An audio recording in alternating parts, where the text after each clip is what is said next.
मैं हूं उबैद कुरैशी, आप देख रहे हैं खबरनामा टीवी। खबरनामा टीवी आपको ब्रेकिंग न्यूज दे रहा है। थाना कुराल, थाना सहाला, थाना लुई बेर की पुलिस इन एक्शन। इस्लामाबाद जाने वाले तमाम रास्ते बंद कर दिए। इस्लामाबाद हाईवे पर जगह जगह कंटेनर्स खड़े कर दिए गए। गुलबर्ग पुल और कुरंग नाला सील कर दिया। कुराल, सहाला, लुई बेर के SHOs फ़राइज़ की अदायगी में मसरूफ़। एडिशनल SHO थाना लुई बेर मलक लियाकत अवान भी मुतहर्रिक। मुख्तलिफ मुकामात पर कमांडोज तैनात।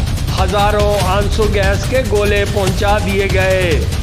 बाज़ PTI कारकुनों की गिरफ्तारियों की इत्तलात। देखते रहिए खबरनामा टीवी, पढ़ते रहिए खबरनामा मैगजीन। 81 राजा साजिद।